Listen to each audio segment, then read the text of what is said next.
A graça e a paz do Senhor Jesus, meus irmãos, louvado seja o nome do Senhor. Nós estamos aqui para poder estudar a nossa EBD, nossa escola bíblica. Nós estamos estudando já a revistinha do segundo trimestre. Estamos vendo as cartas de Paulo, e nas cartas de Paulo nós estamos vendo a primeira, que é Gálatas. Nós vimos com o irmão Inácio capítulo 1, 2 e 3, né? Lição 1, 2 e 3. E agora nós vamos ver o capítulo 4 do livro de Gálatas, que também é a lição 4 da nossa EBD, é a nova condição do salvo. O nosso texto áureo é no capítulo 4, verso 7, que diz assim: assim já não és mais servo, mas filho, se és filho, és também herdeiro de Deus por Cristo.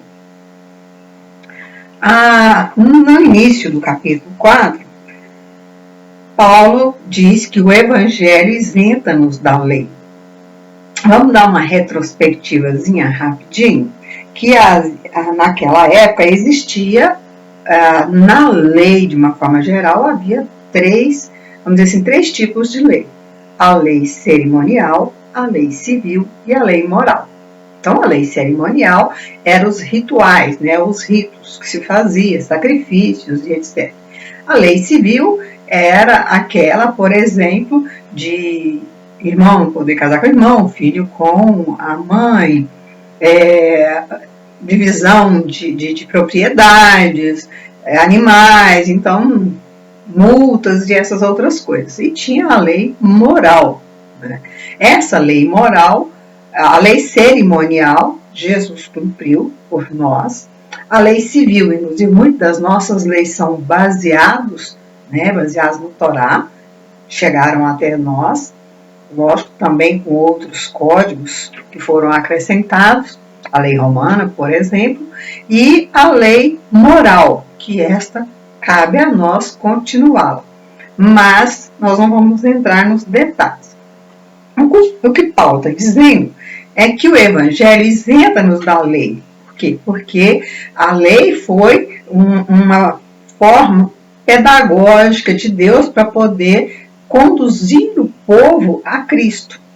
Só que, ao atentar para a lei, eles foram executando aquilo de uma forma tão mecânica que se tornou ritual e religiosidade, usando termos bem atuais.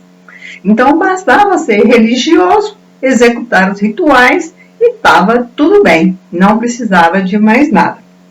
E Paulo começa dizendo que aquilo era ainda porque eles eram imaturos, eles não tinham ainda maturidade para poder chegar ao ponto de serem considerados, chamados filhos de Deus, porque eles eram um povo escolhido, né, para receber os oráculos de Deus, povo santo separado por Deus. E aí ele diz, né, fazendo a comparação entre o menino que é herdeiro, mas de nada difere de um escravo, porque ele é menor, ele é pequeno, ele não tem entendimento, né?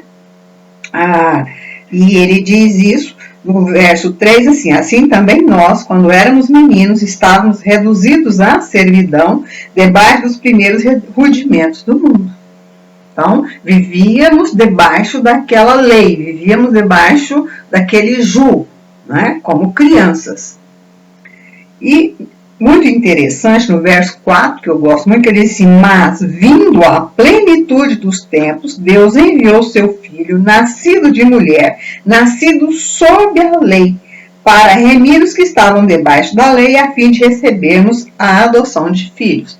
Então, Jesus fez-se homem para estar debaixo da lei como todo homem estava, para cumprir esta lei integralmente e assim poder redimir todos aqueles que estavam debaixo do jugo. A plenitude dos tempos, então, Jesus veio, né, na plenitude da história, igual. A partir do momento que Jesus veio, o fim começou. Então, ali já começou a se desencadear, vamos colocar assim, entre aspas, o Apocalipse. A preparação para o fim. Porque agora já tinha se cumprido a vinda do segundo Adão. Era a nova oportunidade para a humanidade, vamos colocar assim, né? E a nossa revistinha diz assim: essa preparação providencial que antecedeu o nascimento de Jesus, né, foi para preparar o ambiente. E a revistinha nossa diz que os gregos trouxeram a contribuição, além da língua que se tornou universal, o grego, também contribuíram com um aspecto reflexivo importante para o evangelho e avanço do cristianismo. Era a chegada do tempo propício de Deus. O monoteísmo judaico, vivido principalmente depois do exílio babilônico, né, na expectativa da vida do Messias, preparou o mundo para o advento do Messias e era o tempo perfeito de Deus.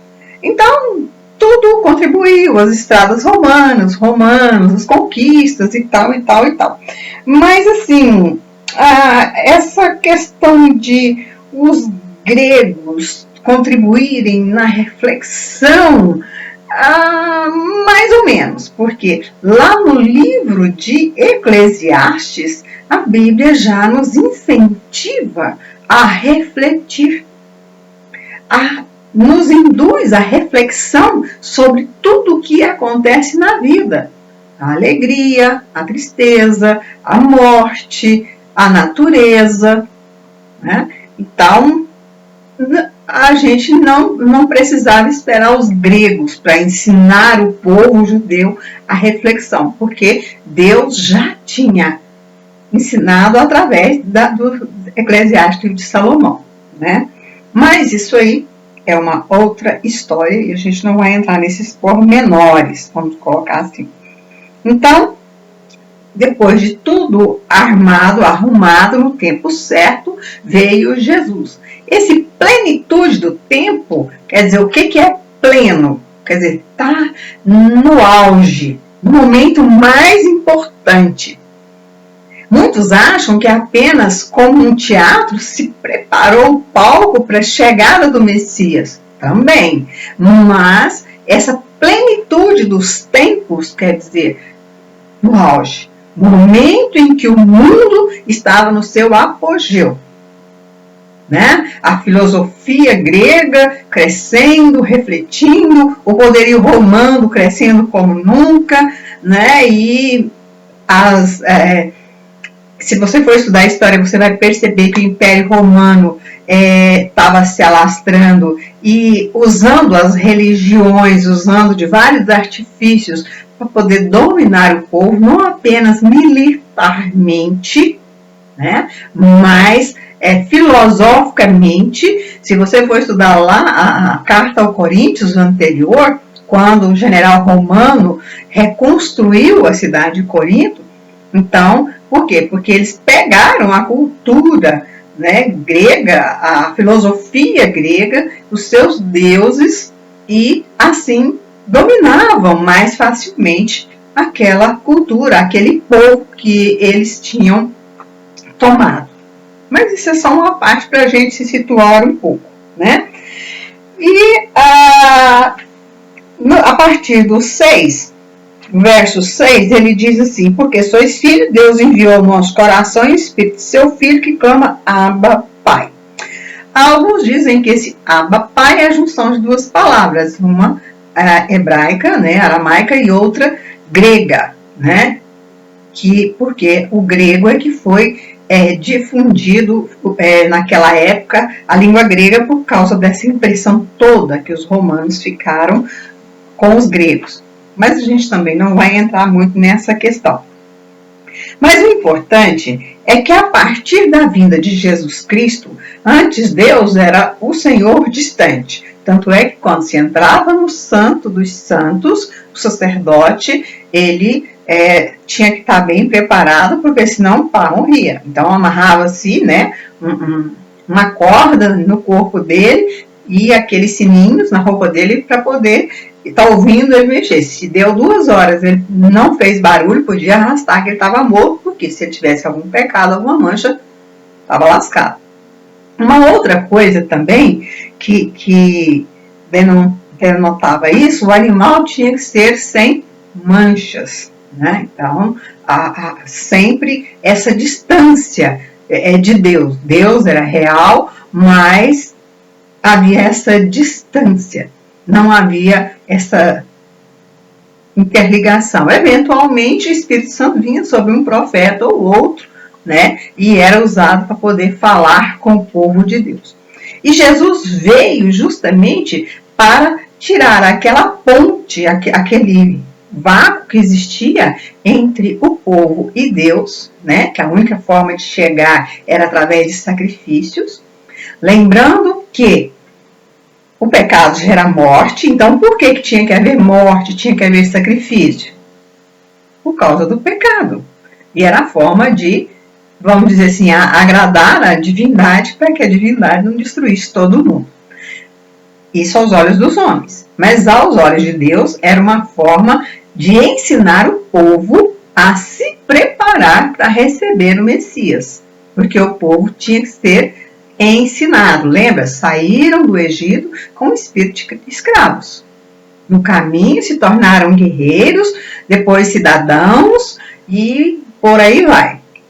E então, Deus tem todo um processo, se você prestar atenção nisso. E é isso que Paulo está trazendo desde lá o primeiro capítulo de Gálatas. Que Deus, quer dizer, havia um processo, houve um processo, mas agora ninguém estava mais sujeito àquele processo, porque agora é como uma criança, né, que antes o pai e a mãe providenciavam a comida, e tinha que tomar cuidado com o que ia comer, porque senão essa comida poderia fazer mal. Agora não, eles já tinham idade suficiente para entender, para fazer, para se cuidar. Então Paulo está trazendo mais ou menos isso, só para ilustrar, para a gente entender isso. Né? E aí ele traz o Espírito Santo. Então, além de Jesus, da salvação, da aproximação com Deus, então agora tem também o Espírito Santo de Deus que ensina, que guia, né? Que faz com que as pessoas possam ler a Bíblia, ter o entendimento, ter esse calor no coração para pregar, para falar de Jesus, né? E justamente o Espírito Santo de Deus é que nos dá a condição de entendimento de que, como filhos, nós também somos herdeiros. Todo mundo ama essa palavra herdeiro porque ela traz o sentido de receber heranças, riquezas, coisas boas. Mas herdeiro traz também a responsabilidade, traz direitos, mas traz deveres, traz compromissos. Né? Agora já não dá mais para agir como insano, como alguém do mundo. Agora você é filho de Deus, você vai herdar os céus, então tem que começar a cuidar bem dessa herança para que você realmente tenha uma herança para receber, senão acaba não tendo herança nenhuma, né? Essa herança, como eu disse, ela pode ser a riqueza e como hereditariedade. Quer dizer, em Adão recebemos a hereditariedade do pecado. Em Cristo nós recebemos a hereditariedade da graça, do perdão. Ah, mas então quer dizer que o meu filho recebe por herança a graça? Não, porque a salvação é pessoal. O pecado contaminou toda a humanidade. Então, vamos colocar assim, todo mundo já nasce congênito de pecado. Então, o de Adão foi mais grave. Atingiu, inclusive, toda a criação, que geme na expectativa da redenção. Mas já Jesus é individual, é pessoal. Até mesmo que no Velho Testamento ainda, se não me engano, em Jeremias, acho que é Jeremias mesmo, ele diz que cada um dará conta de si mesmo diante de Deus. Então, é pessoal a responsabilidade, né? E no caso de herança também, é aquilo que nós recebemos sem que nós tenhamos tido alguma participação de posse. Simplesmente recebemos. Qualquer legado que nos é deixado, seja ele material, psicológico ou espiritual, é uma herança. Tem algumas coisas aí que a gente teria que entrar nas entrelinhas para entendermos melhor, mas por questão de tempo a gente deixa passar, né? Então agora, nessa condição de herdeiro de Deus, nós devemos cultivar uma fé viva. Eu aceitei Jesus como Senhor e Salvador, eu vou na igreja, eu dou o dízimo e pronto, sou salvo, sou herdeiro de Deus. Puxa, que legal, né? Então você é herdeiro muito sem graça e chato. Eu não quero ter essa herança que você tem. Então eu vou buscar cultivar uma fé viva, uma fé que realmente possa me parecer mais feliz, mais alegre. Então eu vou sair com um sorriso amarelo, mostrando para todo mundo uma felicidade que eu não tenho? Não. Essa fé viva, ela vem desse relacionamento íntimo com Jesus. Não é a religiosidade. Não é rituais que vão fazer essa fé crescer. O que vai fazer a fé crescer é justamente eu andar ali juntinho com Jesus, fazer dele o meu melhor amigo, meu parceiro, meu companheiro. Então, em Cristo, nós somos descendentes de Abraão pela fé, em Cristo, através de Cristo, feitos herdeiros de Deus e co-herdeiros com Cristo. Co-herdeiro, todo mundo acha que o co-herdeiro, vamos lembrar que o filho mais velho recebe a maior parte da herança. Então, nós não vamos receber, porque nós somos co-herdeiro, a herança que Jesus recebe. Vamos organizar esse negócio. Não é bem assim, tá? Mas isso aí também é uma outra história. A condição de filho agora nos dá a condição de poder conhecer o Senhor, de relacionar com Ele, de realmente conhecer, afinal de contas, quem é esse Deus. Porque vamos lembrar que no Velho Testamento só se temia a Deus, se obedecia a Deus, mas não se relacionava com Ele. Então havia muitos religiosos, muitos rituais, mas relacionamentos pessoais com Deus eram poucos. Como Moisés, que falava com Deus face a face. Né? Então, era um ou outro privilegiado. E agora, todos nós que aceitamos Jesus como Senhor e Salvador, temos o privilégio de falar com o Senhor face a face. Então quer dizer que Deus vai aparecer para mim? Não é isso. O Espírito Santo de Deus nos dá essa, vamos colocar assim, conexão. E assim eu posso falar com Jesus sabendo que Deus me ouve. E eu vou tendo experiências à medida que eu vou me relacionando com o Senhor, e essas experiências vão fortalecendo a minha fé, a minha confiança de que Deus é real, de que Jesus é real e que Ele está comigo. Né? Então, sem relacionamento, não vai levar ninguém a lugar algum. E no verso 8 e 9, Paulo diz o seguinte: no passado, quando não conhecieis a Deus, costumáveis servir aos que por natureza não são deuses. Agora, porém, que já conheceis a Deus, ou melhor, sendo conhecidos por Ele, como podeis voltar para esses princípios elementares, fracos e pobres, aos quais de novo quereis servir?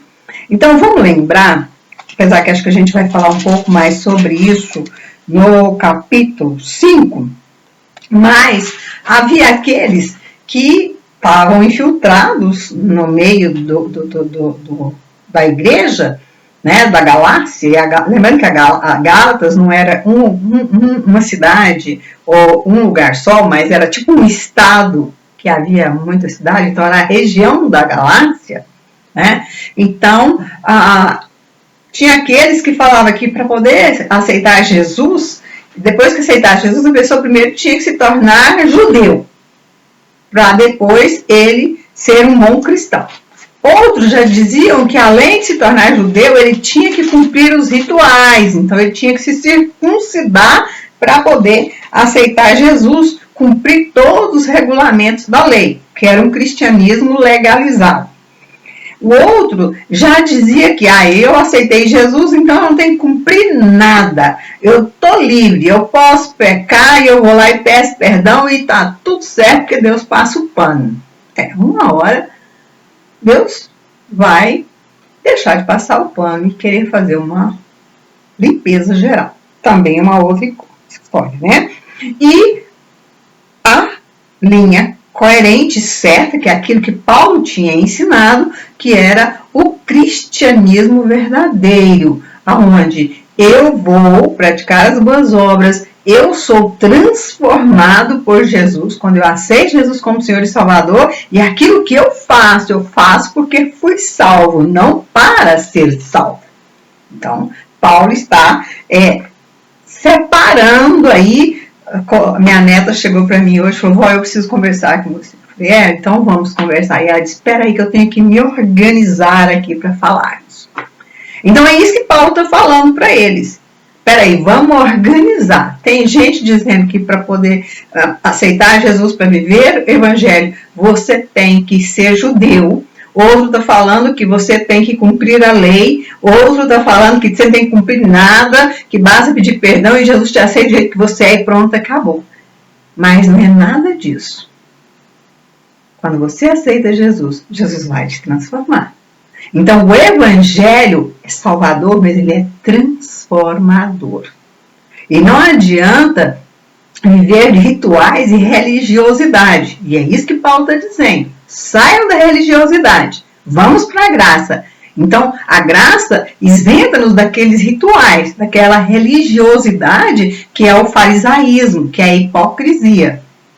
Então, parece muito religioso, muito bom, mas por dentro é só podridão. E a transformação que Jesus faz em nós é de fora, não é de fora para dentro, mas de dentro para fora. Então, primeiro ele muda o meu coração, ele muda a mim, para depois mudar a minha família e as minhas circunstâncias. Mas vamos lá.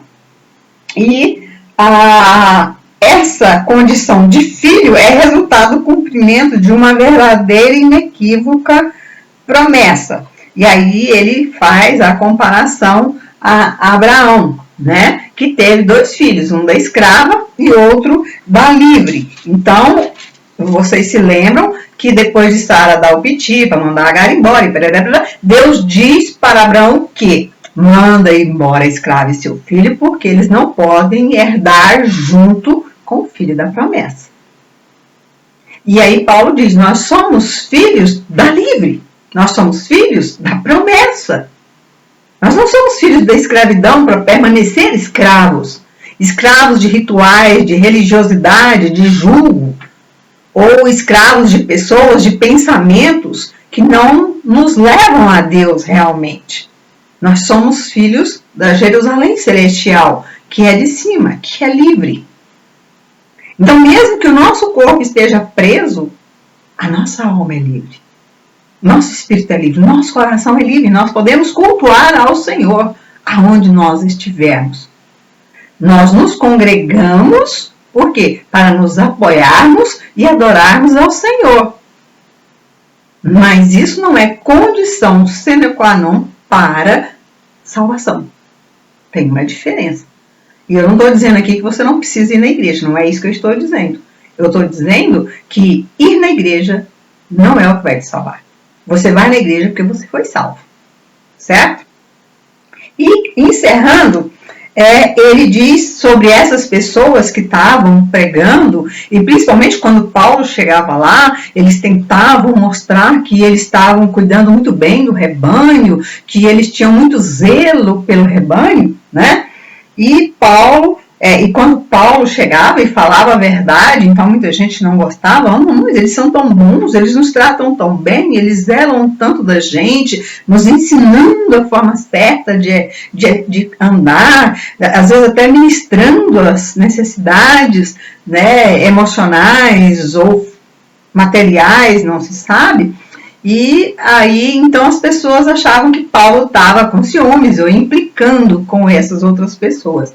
E ele diz uma palavra muito interessante, no verso 17, ele diz assim: eles têm zelo por nós, não por vós, não como convém, mas querem excluir-vos, para que vós tenhais zelos por eles.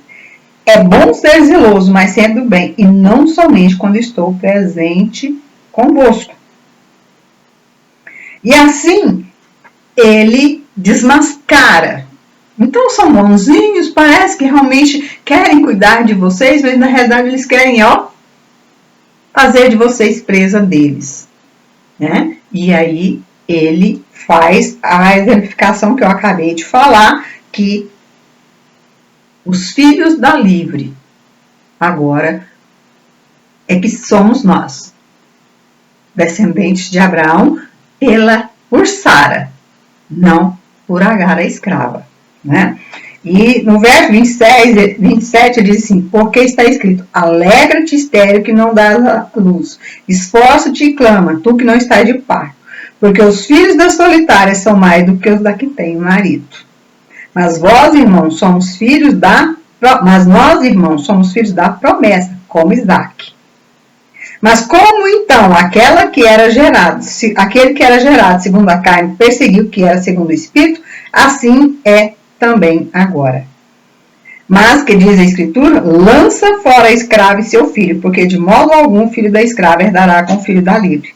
De maneira que, irmãos, somos filhos não da escrava, mas da livre. Então, nós não podemos nos sujeitar a julgos, a modismos. A nossa lei é Jesus Cristo. O nosso ritual é relacionar com o nosso Deus. A nossa religiosidade é aprender a palavra do Senhor. Vamos lembrar sempre disso. Porque senão nós vamos ter presa fácil e viver pela lei. E de repente sair por aí se sentindo culpado porque não orou o suficiente, porque não foi na igreja o suficiente, porque não leu a Bíblia o suficiente. Aí eu tenho que ler a Bíblia 2, 3 vezes por ano. Tá, tudo bem, você pode ler a Bíblia quantas vezes quiser por ano. Mas você consegue viver um versículo dela? Então, mais importante do que você ler a Bíblia 50 vezes no ano é você conseguir perdoar 70 vezes 7. É você viver a palavra do Senhor como ela deve, como ela nos chama a viver. Aí a vida de verdade, tá? Deus abençoe. Eu espero que tenha ficado bem claro para todo mundo essa lição e que o Senhor nos dê a graça e o Espírito Santo de Deus nos ensine a entender a palavra do Senhor e a vivê-la. Não adianta só saber, tem que viver.